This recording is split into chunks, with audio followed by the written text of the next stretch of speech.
Ako seniors, huwag makalimutan ng Panginoon humingi ng sa Kanya para bigyan tayo ng maharap buhay. 90 years. Mga kapwa seniors, 90 years ang target natin, ha? Minimum yun. 90 years. Okay. So, 2 beses ko mag-celebrate si nanay. Minimum yun. Okay. Naman, nanay, ano naman ang masasabi mo sa iyong pastor? Sabi nila.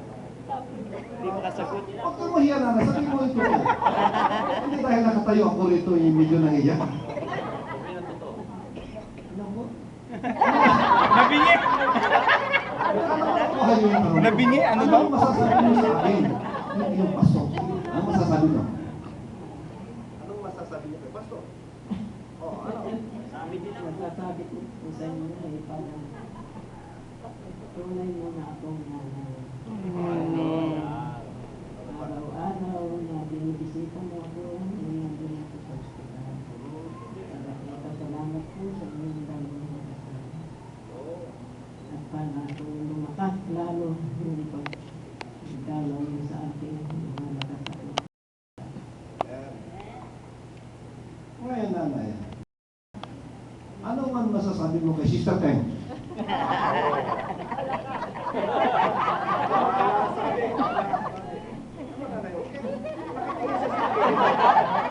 Kinder yan, para hindi pansin yung kinder yan. Sabi ko sa kanya, panay,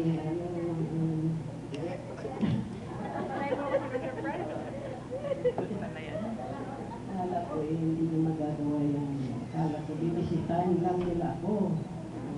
Dahil narating ko na itong edad ko na isip. Kaya wala akong kaalam-alam.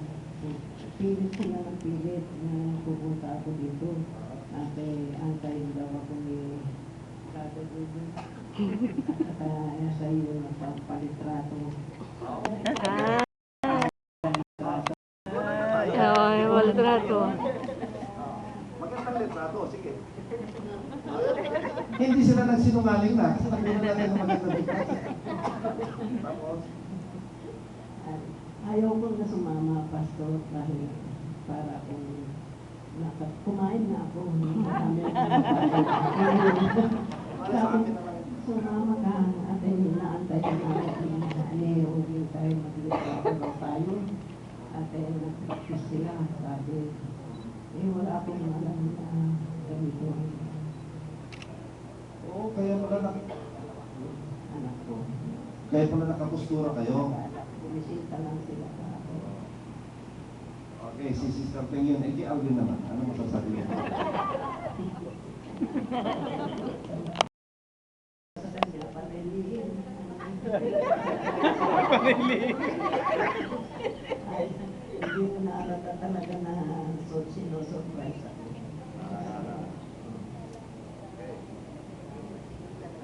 Surprise ang ginawa nila sa akin.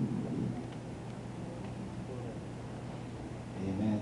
So, mga kapatid, ito ang narinig natin nanay yung kanila sa puso at namin sa mga joy. Nakikita niyo, nagkakalak siya na may nakakasama siya.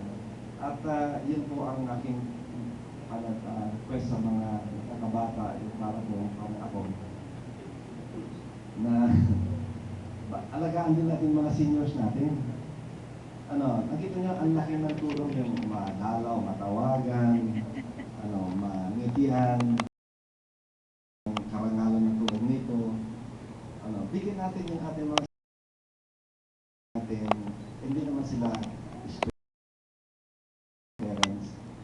So let's honor them, and let's respect them, and let's give them opportunities like this to celebrate. Amen.